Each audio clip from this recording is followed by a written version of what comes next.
네, 안녕하십니까? 오늘 말씀은 누가복음 5장 17절에서 39절 말씀을 읽겠습니다. 요절 20절 예수께서 그들의 믿음을 보시고 이르시되 이 사람아 내 제사함을 받았느니라 하시니, 누가복음 기록의 특징은 그 세 가지로 볼 수 있습니다. 첫째는 복음은 세상 만민을 위한 복음으로 온 세상에게 미칠 큰 기쁨의 좋은 소식입니다. 둘째는 늘 한적한 곳에서 기도하시는 예수님을 통해서 기도와 성령의 역사를 강조하고 있습니다. 또 셋째는 소외된 자들을 위한 복음으로 이 중풍병자나 또 가난한 자, 세리, 죄인 여성, 사마리아인 과부 등과 함께 하시는 그 예수님이 강조되어 있습니다. 오늘 말씀은 들것에 실려온 소외된 중풍병자와 죄를 사해 주시고 치료하신 사건이 나오고, 또 세리를 부르시고 그 집에서 식탁 교제를 한 사건과 금식에 관한 말씀입니다. 17a 하루는 가르치실 때 이 표현을 마태나 마가는 사용하지 않고 누가복음에만 나오는 표현인데, 그만큼 누가는 예수님께서 가르치시는 일과 치료하시는 일을 함께 병행하셨음을 보여주면서 말씀을 가르치는 사역을 강조하고 계시는 것을 보게 됩니다. 17비 갈릴리 각 마을에 유대와 예루살렘에서 온 바리새인들과 율법 교사들이 앉았는데 병을 고치는 주의 능력이 예수와 함께 하더라.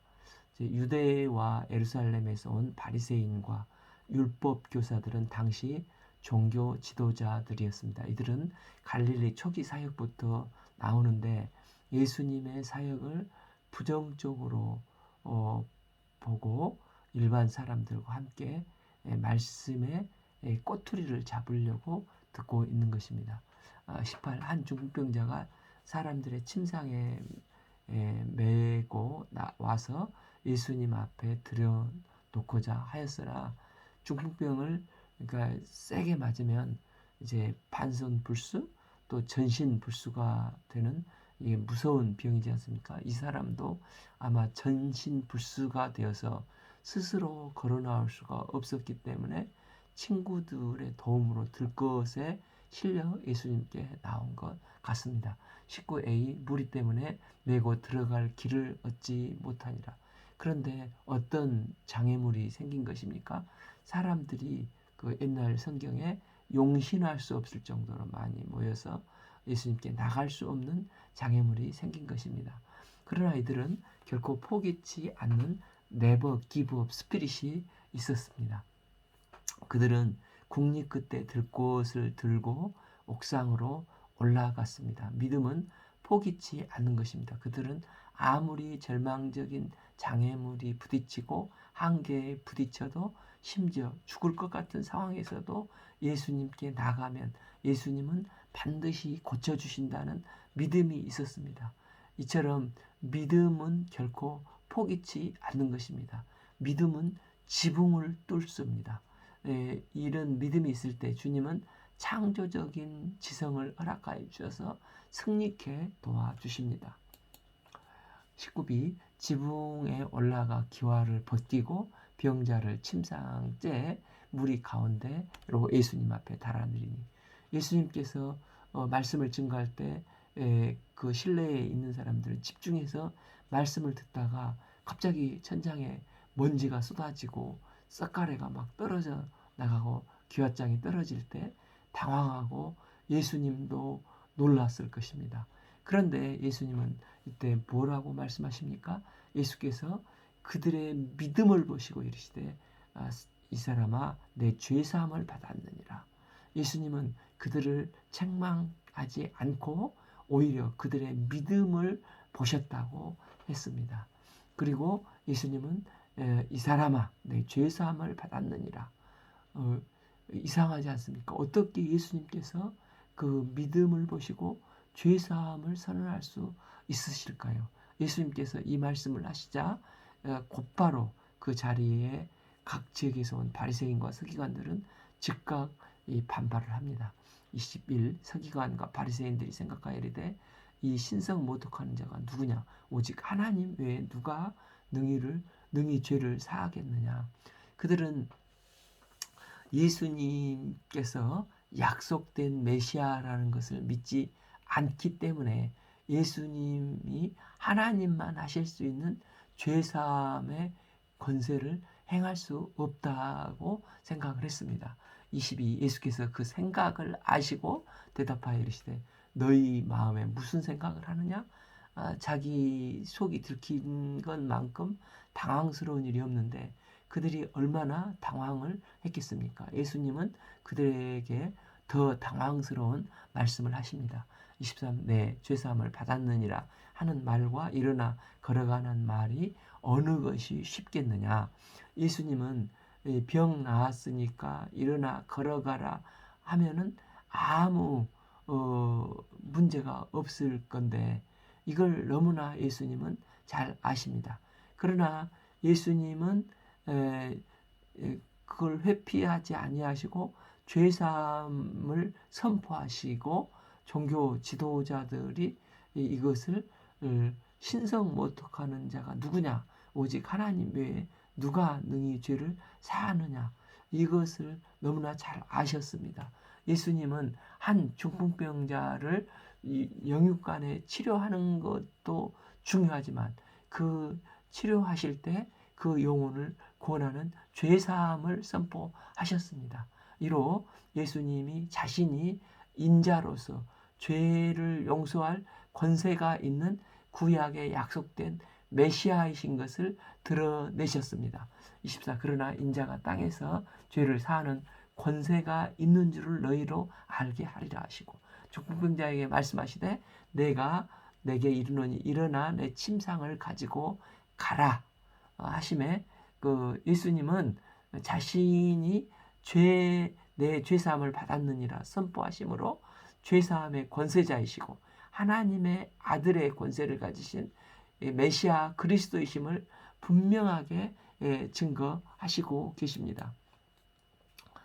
이 바리새파는 본문을 보면은 갈릴리 초기 사역부터 예수님의 사역을 방해하고 그 꼬투리를 잡고자 지금 예수님께 나와 있습니다. 왜 이들은 예수님과 초기부터 갈등을 일으키고 있는 것입니까? 이들은 자신들이 지금 쌓아놓은 율법주의를 방해하는 위험한 요주 인물로 예수님을 바라봤습니다. 예수님을 일찍부터 알아보고 예수님을 함정에 빠뜨려서 제거하고자 하는데 도대체 이 바리새인들과 예수님이 공생의 기간 내내 갈등을 하다 결국은 십자가에 못 박히시는 근본적인 이런 갈등의 원인이 무엇이었을까요? 가장 결정적인 것은 이 바리새파의 구원론과 예수님의 구원론이 달랐다는 것입니다.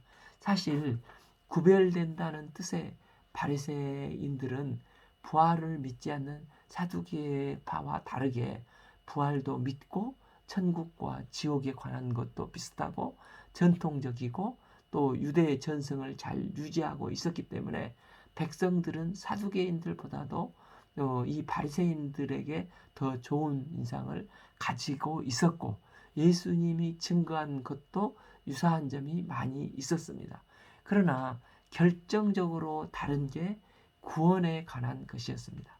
바리새인들은 구원은 율법의 행위로 구원받는다고 주장을 했습니다. 그래서 율법을 잘 지키는 율법 수행에 구원이 달려 있다는 것입니다. 이들을 율법은 많이 지키면 구원받는다고 생각을 했습니다. 그래서 죽을 때 하나님께서 평생의 율법을 지킨 것과 못 지킨 것을 저울대에 달아보고 율법을 지킨 것이 많아서 한쪽으로 기울어지면 곧바로 천당으로 보내고 못 지킨 게 많아 탈락이 되면 곧바로 떼굴떼굴 굴러서 영원한 지옥불에 떨어뜨린다고 주장을 했습니다. 때문에 이 바리새파는 율법을 지키느냐 안 지키느냐는 영원한 생명의 운명이 달려있다고 생각을 했기 때문에 율법을 행위적으로 지키는 일에 굉장히 열심을 냈습니다. 그들은 율법의 보충 조항과 안식일 규례들을 탈무드나 미시나를 통해서 많이 만들었지만 그들 나름대로 구약을 지키려고 하는데 율법 수준이 너무 높았기 때문에 어렵기 때문에 율법의 기준을 낮추려고 했습니다. 산상수훈에서 보면 이 사람들은 살인하지 말라, 간음하지 말라. 계명은 속으로 무슨 생각을 했던 아무리 미워서 그 이를 갈고 그에게 원수에게 부적을 써서 저주를 했던 어쨌든 내면이야 썩어 문드러지든 아무 상관이 없고 행위로만 살인만 안 하면 겉으로 드러난 것만 깨끗하면 간음만 실제 하지 않으면 그 내면에 어떤 이 음란한 생각을 했던 그 결과로 의롭게 되어서 구원을 받게 된다는 것입니다.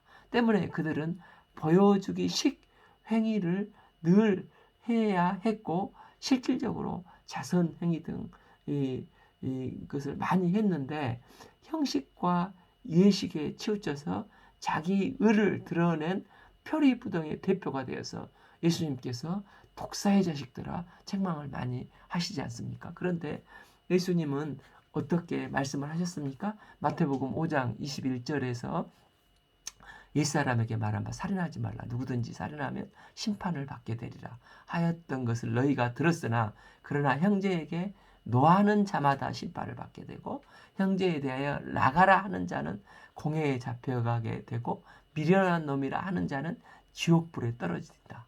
이렇게 하셨고 또 간음도 마음으로 음욕을 품는 자도 간음을 했다고 말씀을 하셨습니다. 예수님은 마음의 생각, 즉 내면의 규범을 말씀하시므로 내면이 범죄하면 불의한 자가 되어서 그 누구도 그 율법을 완성하지 못하므로 구원받을 수 없다고 말씀을 하신 것입니다. 또한 당시 그 유대 인구가 약 80만 명인데 지방 회당은 이 바리새파가 장악을 하고 있었는데 바리새파 율법사 서기관을 맡으면서 이들이 약 한 6천 명 정도 됐다고 합니다. 그래서 탈무드에서는 하늘나라에 가면 거의 대부분이 우리 바리새파가 천국에 있을 것이다. 천국을 우리만 차지해야 될 것이다 할 정도로 율법을 잘 아는 그 바리새인들이 주장한 구원론은 굉장히 소수 엘리트 구원론, 즉 지식 구원으로 자기네 종파만 구원받는다는 것입니다. 이 바리새인들은 지식 구원론을 주장을 해서 구원을 받으려면 율법을 잘 지켜야 하고 그러려면 율법을 많이 알아야 어디까지가 율법의 기준이고 어떻게 지켜야 하는지를 알기 때문에 무조건 율법을 지식적으로 많이 알아야 구원을 받을 수 있다는 것입니다. 때문에 소외 계층은 배울 기회도 없고 비루한 현실에 수고하고 무거운 짐을 지고 살아가면서 깊은 좌절감을 맛보고 있지만 이제 율법 지식도 약해서 죽게 되면은 천당을 못 가게 된다는 것입니다. 이런 가난하고 병든 세리, 창기는 살아서 또 고생을 했지만 죽어서도 소외돼서 영원한 절망 가운데 빠질 수밖에 없는데 그러나 바리새인들은 지식으로 구원을 받는다는 것입니다. 그런데 약속대로 오신 메시아 예수님은 부패한 인간의 죄성을 가지고서는 아무리 율법을 지켜도 하나님의 온전한 의에 도달할 수 없다고 선포를 하시는 것입니다. 구원은 인간의 행위로 이루어지는 게 아니라 인간의 행위로는 구원받을 수 없다는 것입니다. 범죄한 인간의 행위로는 구원을 어떻게 받을 수 있겠습니까? 그래서 산상수훈 5장 20절에 내가 너희에게 이르노니 너희 의가 서기관과 바리새인보다 더 낫지 못하면 결코 천국에 들어가지 못하라. 아무리 행위를 해도 인간의 타락한 본성으로는 이 하나님의 의에 이룰 수가 없습니다. 하나님의 저울대를 만족시킬 수가 없습니다. 그럼 서기관과 바리새인보다 더 나은 의는 무엇을 말합니까? 우선 나의 행위로 구원받을 수 없음을 깊게 인정하는 것입니다. 즉 나는 하나님의 은혜와 긍휼이 아니고는 힘으로도 능으로도 애써도 구원받을 수 없는 존재라는 것을 깊게 인정하고 회개하는 것입니다. 동시에 율법을 지키는 게 아니라 예수님을 믿음으로 받아들이기만 하면 사죄의 은혜를 예수님으로 은혜 덧입게 되고 더 나은 주님의 의에 이르게 되는 은혜가 주어지게 된다는 것입니다. 마가복음 10장 45절 인자가 온 것은 섬김을 받으려 함이 아니라 도리어 섬기려 하고 자기 목숨을 많은 사람의 대속물로 주려 함이니라. 예수님께서 약속대로 하나님의 어린 양이 되셔서 흠없고 점없는 예수님의 보혈의 피를 흘리심으로 누구나 예수님의 보혈의 피를 믿기만 하면 새롭고 산 길을 열어주셨습니다. 인간의 범죄할 때부터 창세기 3장 15절부터 원시복음부터 하나님은 우리를 구원하실 것을 약속하셨습니다. 우리의 구원자 메시아 그리스도를 영접하게 되면 누구나 다 용서 죄사함을 받게 되는 것입니다. 3장 16절 요한복음 하나님이 세상을 이처럼 사랑하사 독생자를 주셨으니 이는 그를 믿는 자마다 누구든지 멸망치 않고 영생을 얻어 가지고 하나님 백성이 되는 것입니다. 요한복음 1장 12절 영접하는 자 곧 그 이름을 믿는 자에게 하나님의 자녀가 되는 권세를 주셨습니다. 이게 복음의 핵심이고 오늘날 만민에게 임할 큰 기쁨의 좋은 소식입니다. 이 구원은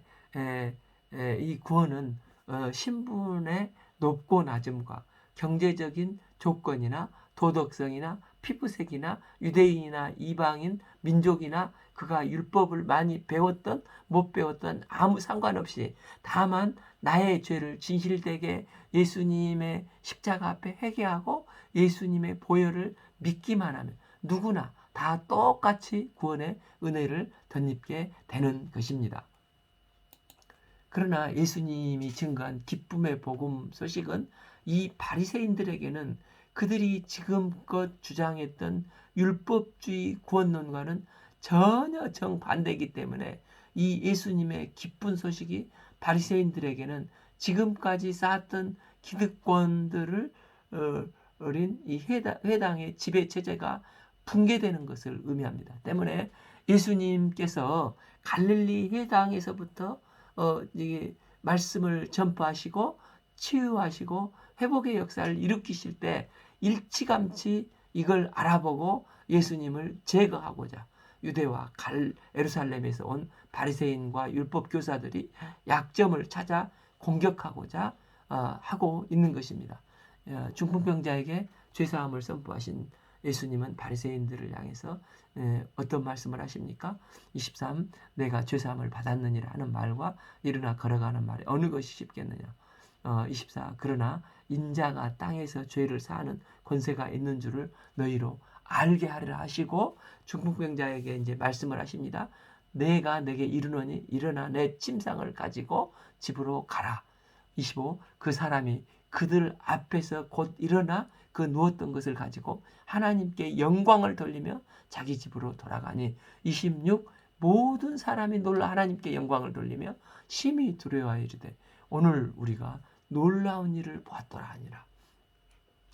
예수님은 그냥 병이 나았으니 일어나 걸어가라 하시면 누구나 참 알아듣기 쉬울 건데 내가 너의 병만 고쳐주는 게 아니라 너의 죄가 사함을 받았느니라 죄사함의 선포 말씀을 하시지 않습니까?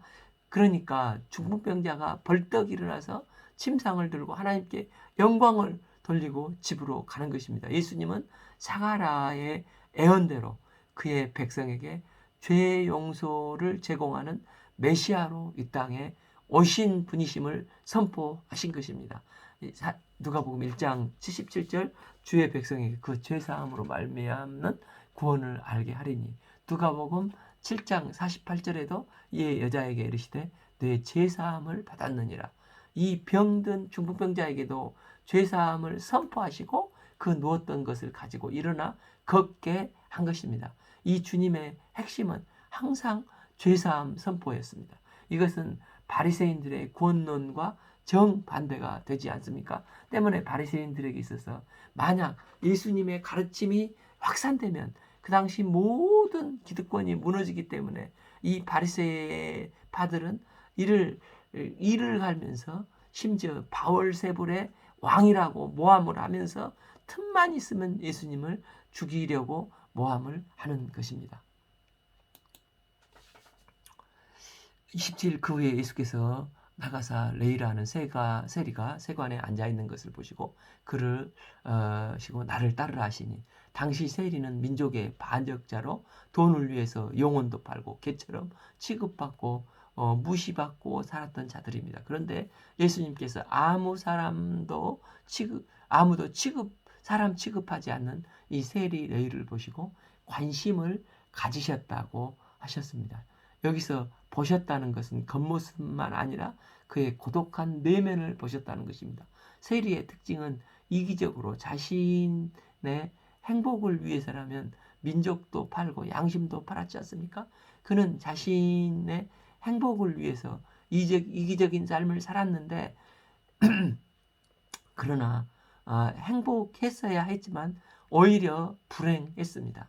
어느 순간 그는 자아를 상실하고 죽음에 이르는 고독의 병을 앓고 마치 캄캄한 밤의 방향을 잃고 표류하는 자같이 세간 앞에서 우두커니 멍하게 있었습니다. 이런 그를 예수님은 관심을 가지시고 그를 보는 순간 나를 따르라고 하셨습니다. 왜 그랬을까요? 예수님은 그의 현재 자신의 절망과 허무와 싸우는 모습을 보신 것입니다. 레이는 자기가 싫고 이 직업이 정말 싫었지만 이런 환경에서 벗어날 수가 없었습니다. 나는 이렇게 왜 살아야만 하는가? 늘 고뇌하며 번민하고 방황하는 내일을, 이 상한 갈대와 같은 내일을 예수님은 보신 것입니다. 또한 예수님은 그에게 상한 갈대 같지만 이 꺾인 부분이 치유되면, 회복되면 미래의 주님을 따르는 위대한 주의 제자가 될 소망을, 가능성을 보신 것입니다. 28. 그가 모든 것을 버리고 일어나 따르니라. 누가는 베드로에게도 모든 것을 버리고 주님을 따랐다고 했는데 이 세리 마태도 모든 것을 버리고 주님을 따랐습니다. 29. 레이가 예수를 위하여 자기 집에 큰 잔치를 하니 세리와 다른 사람이 많이 함께 있는지라. 레이가 자기 집에서 큰 잔치를 벌였습니다. 예수님께서 나 같은 자를 구속해 주신 것이 또 감사한데 자신을 제자로 불러주신 것에 대해서 감격해서 축하 잔치를 한 것입니다. 나가서 레이가 많은 세리들을 예수님과 함께 이 식탁 교제에 초대한 것은 자기와 같은 죄인을 받아주신 예수님을 자신과 비슷한 입장에 있는 세리들에게 소개하기 위함도 있었던 것입니다. 예수님께서 앞서 중풍병자에게 죄의 용서를 선언하실 때 예수님을 이상한 눈으로 봤던 그들은 이제 예수님의 제자들에게 공식적인 불평을 제기합니다. 30. 바리새인들과 서기관들이 그 제자들을 비방하여 이르되 너희가 어찌하여 세리와 죄인들과 함께 먹느냐 마시느냐. 세리들과 예수님의 식탁 교제를 서기관들과 바리새인들에게는 눈의 가시와 같았습니다. 세리는 유대인의 입장에서 서지 않고 이방인의 입장 앞잡이 노릇을 하고 지조를 벌인 자들로 이제 이것을 아무리 회개하고 해도 그들에게는 다시는 이제 기회가 없고 니네들은 그랬기 때문에 영원히 배제를 멸망을 해야 된다. 그래서 회당에서도 영원히 배제를 시켜버립니다. 그래서 성전에 올라간 바리새인들이 기도할 때 누가복음 18장 11절에서 기도하여 이르되 하나님이여 나는 다른 사람들 곧 토색 불이 가늠하는 자들과 같지 아니하고 이 세리와도 같지 아니함을 감사하나이다 하면서 세리를 죄인의 대명사로 취급하지 않습니까? 제자로부터 바리새인들의 불평을 전해들은 예수님은 뭐라고 말씀하십니까? 30일 예수께서 대답하여 이르시되 건강한 자에게는 의사가 쓸데없고 병든 자에게야 쓸데있느니라. 32 내가 의인을 부르러 온 것이 아니라 죄인을 불러 회개시키러 왔노라. 특별히 누가는 죄인을 불러 회개시키러 왔노라 내용을 마타나 마가에서 사용하지 않는 것을 추가시켜서 사용하므로 죄인을 선수적으로 영접하신 예수님의 모습을 드러내고 있습니다. 로마서 5장 8절 우리가 아직 죄인 되었을 때 그리스도께서 우리를 위하여 죽으심으로 하나님께서 우리에 대한 자신의 사랑을 확증하셨느니라. 세리 마태가 어떻게 이렇게 갑자기 변화가 되었습니까? 예수님께서 그의 내면의 깊은 이 고독과 이 아픔을 내면의 통곡을 아시고 방황을 보시고 먼저 다가가셔서 그를 영접해 주시고 나를 따르라 이렇게 불러주셨기 때문에 그 마음에 감동이 있었지 않습니까? 우리는 회개 때문에 죄를 용서받은 것이 아니라 예수님께서 먼저 나 같은 죄인을 용서하시고 영접해 주셨기 때문에 이를 위해 십자가에서 나를 위해서 죽으셨기 때문에 이 사랑을 알았을 때 감격하여 진실된 회개가 되는 것이 아닙니까? 이런 회개는 단순히 입술로 고백할 뿐만 아니라 삶과 행동과 삶의 방향이 근본적으로 수정을 가져오게 되는 진실된 회개가 되는 것입니다.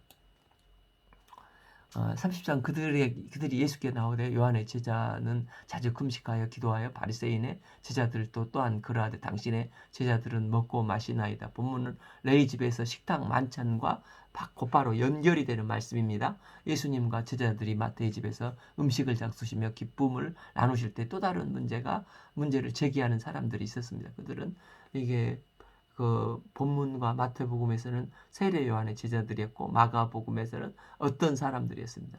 이 질문에 대한 예수님의 대답이 무엇입니까? 34 예수께서 그들에게 이르시되 혼인집 손님들이 신랑과 함께 있을 때 너희가 그 손님으로 금식하게 할 수 있느냐? 예수님의 식탁 교제는 참 신랑 대신 메시아의 결혼 축하연이라고 할 수 있습니다. 신랑 메시아가 제자들과 죄인들과 베푸는 식탁 교제는 구원과 축복과 새 시대의 도래를 알리는 성대한 축하 연회였습니다.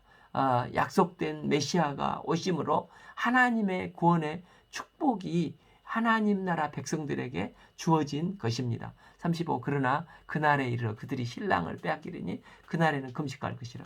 금식은 날짜를 지키는 게 아니고 때가 있다는 것입니다. 결혼식 때는 축제인데 장례식 상복을 입고 오면 되겠습니까? 함께 기뻐하고 박수치고 축하해주고 좋아해 주는 게 결혼잔치에 참여한 사람의 자세이지 않겠습니까? 그러나 신랑을 빼앗길 때는 진심으로 금식할 때가 있다는 것입니다. 예수님께서 십자가에 못 박히실 때 우리도 함께 금식을 하는 것입니다. 그러면 예수님은 메시아의 도래의 구원의 축제에 참여하고 있는 제자들과 죄인들에게 금식을 요구하는 것을 부당성을 지적하기 위해서 이 두 가지 비유를 말씀하십니다. 36 또 비유하여 이르되 새 옷에서 한 조각을 찢어 낡은 옷에 붙이는 자가 없나니 만일 그렇게 하면 새 옷을 찢을 뿐이요 또 새 옷에서 찢는 조각이 낡은 것에 어울리지 아니하리라. 새 옷은 탄력이 있는데 새 것과 낡은 것을 갖다 붙이면 둘 다 못 쓰게 되어서 어울리지 않아서 못 쓰게 되는 것입니다.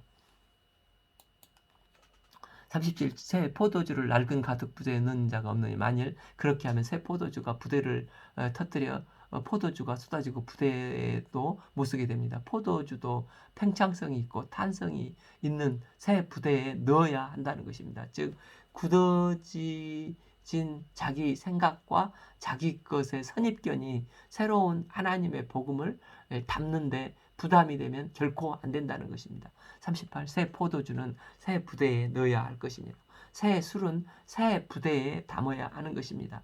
내 전통적인 사고와 생각에서 벗어나서 나부터 개혁하고 바꿔야 합니다. 새 포도주는 율법이 아니라 은혜요, 문자가 아니라 성령의 인도함을 받는 삶입니다. 39. 묵은 포도주를 마시고 새 것을 원하는 자가 없나니 이는 묵은 것이 좋다 아멘이라. 누가는 마태, 마가와 전혀 그들이 언급하지 않는 말씀을 언급하면서 기록하고 있습니다. 예수님의 이 말씀은 아주 재치 있는 말씀으로 금식의 옛것에 탐닉해 있는 사람은 새 것을 맛보지도 않고 새 것을 거절한다는 것입니다. 이는 요한의 제자들과 바리새인들의 제자들이 아직도 금식을 하고 있는 것은 메시아의 도래했는데도 식탁 교제로 상징되는 구원의 풍성함에도 모르고 있기 때문이라는 것입니다. 때문에 금식을 하지 않고 있는 예수님의 제자들의 문제가 아니라 메시아가 와서 죄 용서를 하고 식탁 교제를 통하여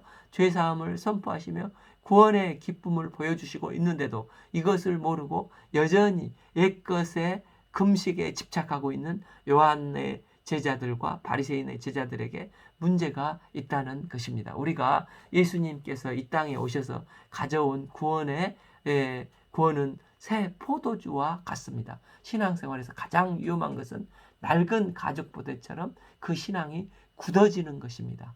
우리가 말씀 앞에 늘 깨어 있어야 하는 이유가 바로 이것입니다.